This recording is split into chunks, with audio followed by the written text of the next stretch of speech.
Friends, welcome back to your own channel RJ Madhura. बहुत बहुत स्वागत है दिल से आपका आपके खुद के चैनल पे। आपके पर्सन का झुकाव किसी और की तरफ होने लगा है। आपको शायद पूरा ये तो नहीं पता कि वो कौन है, वो थर्ड पार्टी कौन है, लेकिन आपको अपने पर्सन में ज़रूर कुछ बदलाव नज़र आने लगे हैं। आज की रीडिंग से आपके पर्सन का झुकाव किसकी तरफ है, आपकी तरफ या थर्ड पार्टी की तरफ, कोई भी हो सकती है थर्ड पार्टी, और उनके मन में क्या चल रहा है थर्ड पार्टी और आपको लेकर। आज की रीडिंग इसी टॉपिक पर है। 2 पाइल्स बनेंगी फ्रेंड्स आपके लिए। पाइल 1 पे है ये टेडी बेयर क्यूट सा, एंड पाइल 2 पे है ये jewellery box. Pile 1 teddy bear, pile 2 है ये ज्वेलरी बॉक्स। जिस भी पाइल से आपका रिजोनेशन हो उस एक पाइल को सिलेक्ट कर लें। किसी भी वजह से आपको लगता है पाइल नहीं सिलेक्ट होती तो भी कोई बात नहीं, दोनों रीडिंग्स देख लें। जिस रीडिंग की सिचुएशन आपसे ज़्यादा से ज़्यादा मैच हो उस पाइल को अपनी पाइल मान लें। तो फ्रेंड्स, आपने अपनी पाइल सिलेक्ट कर ली है, दैट इज़ टेडी बेयर। हम रीडिंग स्टार्ट करते हैं पाइल 1 से। आपके पर्सन का झुकाव इस वक्त किसकी तरफ ज़्यादा है, आपकी तरफ या थर्ड पार्टी की तरफ?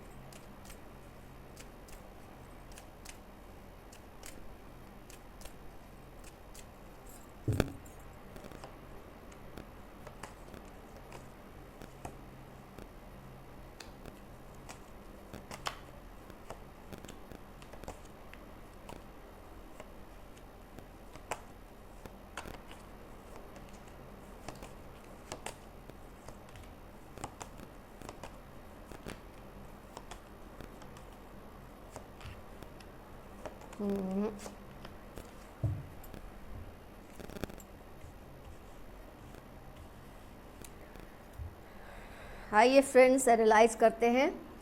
Pentacles that is earth sign, fire sign, air sign, water sign. Fire, water, earth, air सभी साइंस आ चुकी हैं। जो प्रोमिनेंस है जिनकी वो है फायर साइन और फिर वाटर साइन।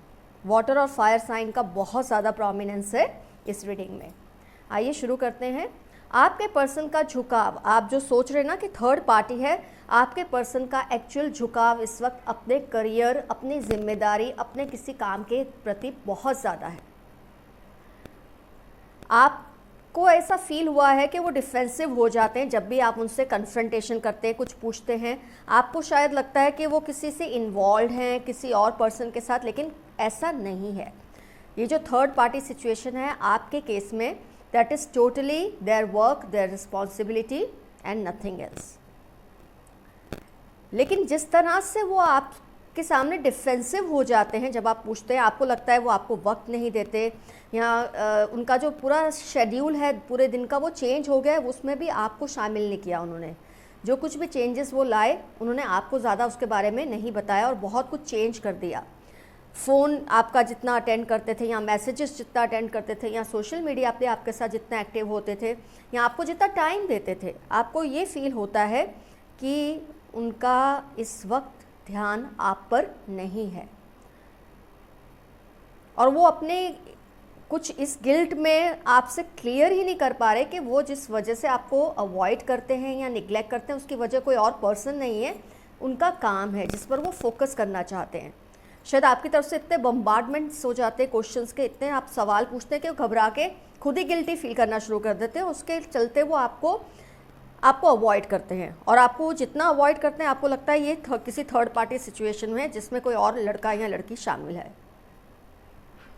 वो क्लियरली आपसे कम्युनिकेट कर नहीं पाते क्योंकि उनको डर लगता है कि आप उनसे फाइट करेंगे, कन्फ्रंटेशन करेंगे, या डिफेंसिव हो जाएंगे, या उनसे इतने सवाल करेंगे कि वो घबरा के आपको जवाब दे ही नहीं पाएंगे। और हो सकता है उन्होंने अपने मुंह से आपसे कहा भी हो कि it's my responsibility that I am paying attention to right now, लेकिन आपका मन नहीं मानता। हो सकता है पास्ट के ऐसे कोई एक्सपीरियंसेस रहे हो आपके रिलेशनशिप में जिसकी वजह से आप इजीली उनकी बात को मानते नहीं हैं।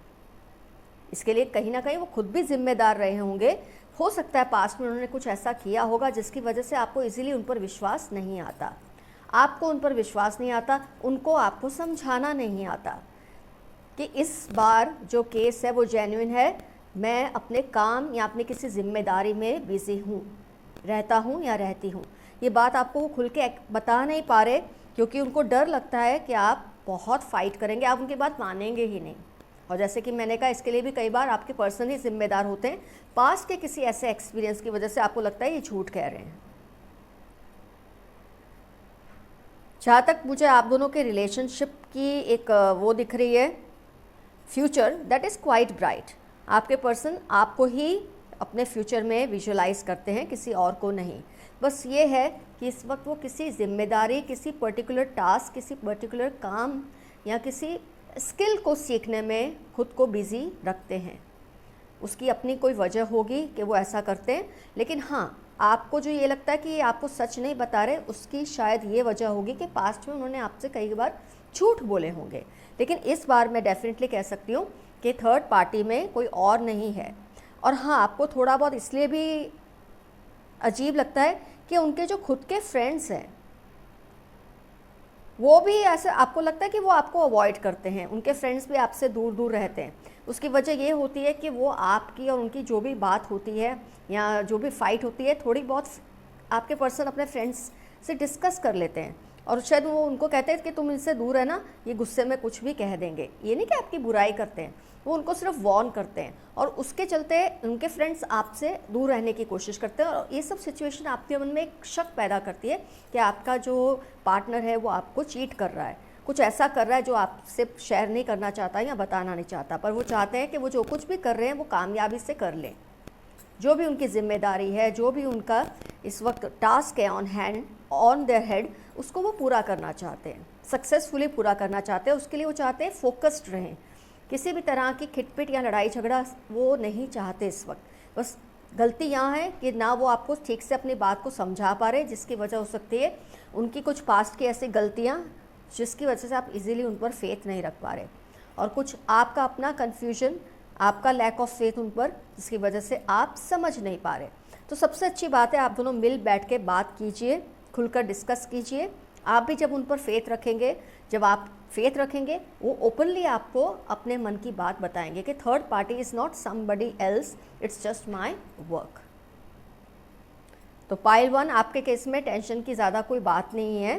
जो थर्ड पार्टी आपको लगता है, और हाँ, उनके फ्रेंड्स जो आपको निगलेक्ट करते हैं, अवॉइड करते हैं, वो आपके गुस्से से, डर से करते हैं। ये नहीं कि वो उन्होंने कुछ ऐसा सिखा दिया है, लेकिन हाँ, आपसे डर लगता है कि आप कुछ ऐसा पूछ लेंगे। इन्होंने पहले से उनको वॉर्न करके रखा है कि ज़्यादा बात मत करना, नहीं तो मेरा पर्सन मिसअंडरस्टैंड कर लेगा या कर लेगी, जिसकी वजह से उनके फ्रेंड्स आपसे थोड़ी दूरी बनाए रखते हैं।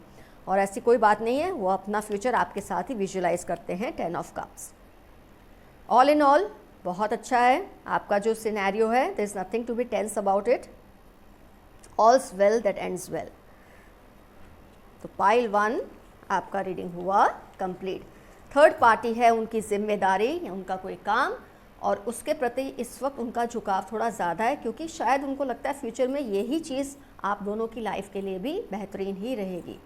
तो आप उन पर फेथ रखिए, खुलकर बातचीत कीजिए और कोई ना कोई सॉल्यूशन ज़रूर निकल आएगा। Now we start with pile 2। Check किया है, आइए देखते हैं आपके केस में थर्ड पार्टी कौन है। क्या सच में आपके पर्सन का झुकाव उनकी तरफ है? क्योंकि आपको डेफिनेटली ऐसा किसी वजह से लगा है, इसलिए आपके मन में ये सवाल आया और इसलिए ये रीडिंग भी आप देख रहे हैं।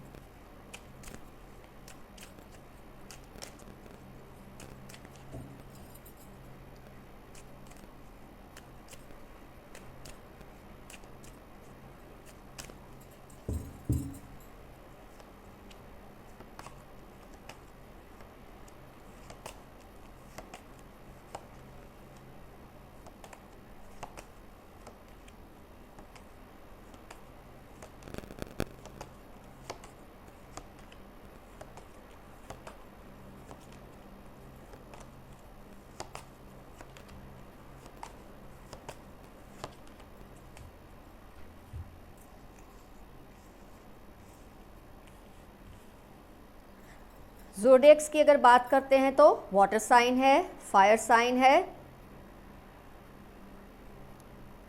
अर्थ साइन है, एयर साइन भी है। तो सारी साइंस कवर हो गई हैं। आइए डिस्कस करते हैं आपके पर्सन की लाइफ में थर्ड पार्टी सिचुएशन क्या है। आपके पर्सन की लाइफ में उनके पेरेंट्स हैं third party, 9 of cups and queen of wands. इनकी लाइफ में third party are their parents, बहुत क्लियरली उनके पेरेंट्स हैं। वो चाहते हैं अपने पेरेंट्स को दुखी नहीं कर सकते वो फ़िलहाल आपके साथ ज़्यादा रिलेशनशिप रखकर, ये बहुत क्लियरली दिख रहा है आपके कार्ड्स में। उनको आपसे प्यार तो है, वो आपको सोचते भी हैं, आपको चाहते भी हैं, लेकिन वो ये चाहते हैं कि पहले वो कुछ भी करके अपने पेरेंट्स को कन्विंस कर लें। वो आपको लेकर डिफेंसिव भी बहुत है, आपसे जितना लड़ते होंगे उससे ज़्यादा वो आपके लिए लड़ते हैं औरों के साथ, स्पेशली उनके पेरेंट्स। वो इस रिलेशनशिप के फेवर में मुझे नहीं लगते। और कहीं ना कहीं आपके पर्सन को कुछ इस तरह से मैसेज दिए गए हैं उनके घर से, उनके पेरेंट्स से, कि उन्होंने कितना कुछ किया है उनके लिए। अब जब उनका वक्त आता है कुछ करने का तो वो अपने माँ बाप को पीठ दिखाना चाहते हैं।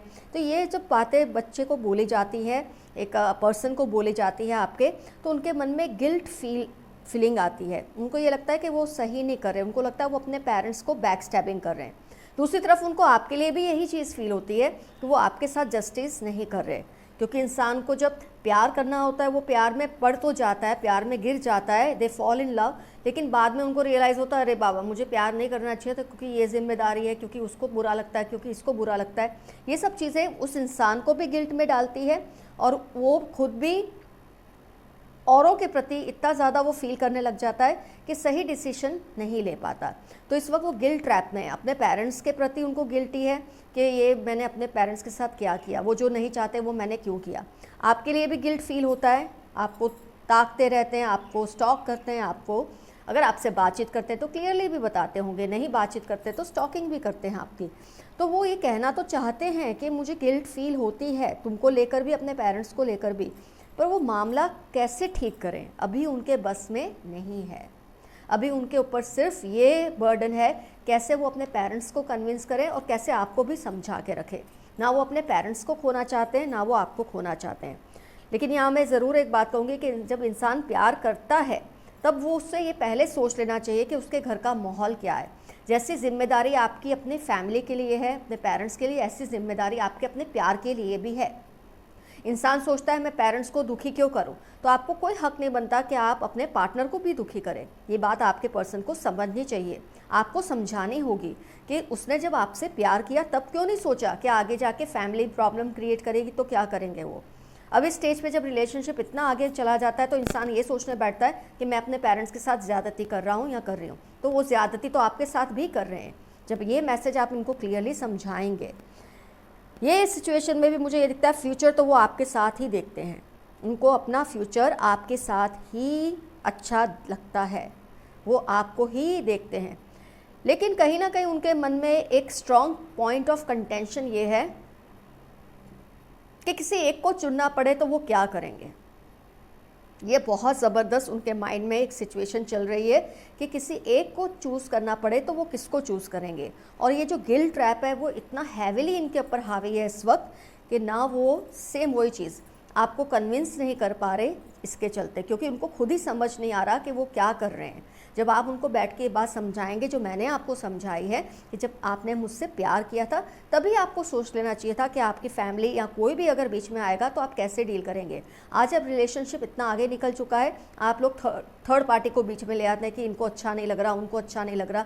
तो अगर वो उनके साथ इनजस्टिस नहीं कर सकते तो आपके साथ इनजस्टिस करके कैसे वो सिचुएशन को हैंडल करेंगे। तो कहीं वहाँ अगर गलत कर रहे हैं, वहाँ नहीं करना चाहते तो आपके साथ गलत होगा। ये बात जब आप दोनों मिल बैठ के करेंगे ज़रूर कोई ना कोई सॉल्यूशन निकलेगा। तो आपके केस में third party is their parents, आपके पर्सन के पेरेंट्स हैं। बहुत बुरी तरह से वो गिल्ट ट्रैप में इस वक्त हैं, बहुत बर्डन फील करते हैं कि कैसे कन्विंस करें अपने पेरेंट्स को और कैसे कन्विंस करें आपको। इसके लिए आपको उनको हेल्प करनी होगी, उनके साथ खड़ा रहना पड़ेगा। और मैं मानती हूँ आप खड़े ही रहते हैं, आप उनके साथ स्टैंड लेते हैं, लेकिन वो ही अगर डर जाए तो आपके लिए जिम्मेदारी बढ़ जाती है। ऐसे लोग बुरे नहीं होते, बस उनको समझाने का तरीका आपको बदलना पड़ेगा। जो मैंने कहा है उसी तरह से उनको समझाइए, ज़रूर उनको समझ आएगा। All the best to you friends. आज की रीडिंग आपको क्लियर हो गया। थर्ड पार्टी कोई, दोनों ही रीडिंग में थर्ड पार्टी कोई XYZ पर्सन दूसरा नहीं है। पहली पाइल में काम है और दूसरी पाइल में मम्मी पापा हैं, बस इतना ही है। इजीली सब हैंडल हो सकता है अगर आप सेंसिबली मिल बैठ के बात करते हैं तो आज की रीडिंग हुई कंप्लीट। ज़रूर कमेंट सेक्शन में लिखिए आपने कौन सी पाइल सिलेक्ट की थी, कौन सी रिजोनेट हुई और कैसे आप सिचुएशन को डील करेंगे। तो friends, bye bye, see you very soon.